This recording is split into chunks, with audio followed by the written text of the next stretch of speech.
ഇന്ധനവിലയിൽ വീണ്ടും വർധന എന്ന വാർത്തയാണ് വരുന്നത്. നേരിയ വിലവർധന എന്നതാണോ, എത്രയാണ് ആ വിലവർധനയുടെ കൂടിയിരിക്കുന്നത് എന്നാണ് അറിയേണ്ടത്. പെട്രോളിന് 87 പൈസയും ഡീസലിന് 91 പൈസയുമാണ് ഇന്ന് കൂടിയിരിക്കുന്നത്. വിനീത വിജയുണ്ട് വിവരങ്ങളുമായി. വിനീത, ഇതിപ്പോൾ മൂന്നാമത്തെ വർധനയാണ്. 8 രൂപ വരെ വർദ്ധിക്കുമെന്ന് പറഞ്ഞിരുന്നു. ഇതിപ്പോൾ എത്രയായി? ഗൂഗിൾ സൂചിപ്പിച്ചതുപോലെ നേരിയ ഒരു വർധനവാണ് ഈ കാര്യത്തിൽ ഇന്ന് ഉണ്ടായിരിക്കുന്നത്. ഇതിൽ പെട്രോളിന് 87 പൈസയും ഒപ്പം ഡീസലിന് 91 പൈസയുമാണ് വർദ്ധിച്ചിരിക്കുന്നത്. 10 ദിവസത്തിനിടെ ഇത് മൂന്നാം തവണയാണ് വർധനവ് ഉണ്ടായിരിക്കുന്നത്. നേരത്തെ 3 രൂപയോളം വർധനവ് വന്നിരുന്നു. അതിനുശേഷം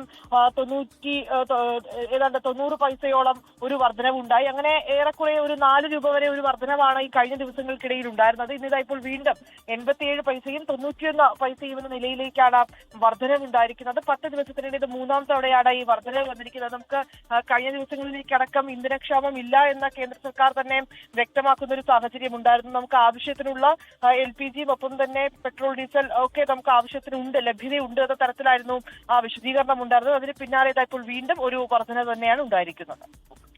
ശരി വിനീത, ഏതായാലും കഴിഞ്ഞ 10 ദിവസത്തിനിടയിൽ ആദ്യം 3 രൂപ കൂട്ടി, പിന്നീട് 2 ഘട്ടമായി, ഇന്നും കഴിഞ്ഞ ദിവസവുമായി 2 രൂപയ്ക്ക് അടുത്ത് കൂട്ടി. അങ്ങനെ ഏതാണ്ട് 5 രൂപയുടെ വർധനയുണ്ടായി. 8 രൂപ വരെ വർദ്ധിച്ചേക്കാമെന്നാണ് ഏതാണ്ട് കഴിഞ്ഞ ദിവസങ്ങളിലൊക്കെ കേന്ദ്ര പെട്രോളിയം വൃത്തങ്ങൾ പറഞ്ഞത്. അപ്പോൾ ഇനി ഒരു 3 രൂപയുടെ കൂടി വർധന നമുക്ക് പ്രതീക്ഷിക്കാം. അതിനപ്പുറം ഉണ്ടാകുമോ എന്ന് കണ്ടറിയണം.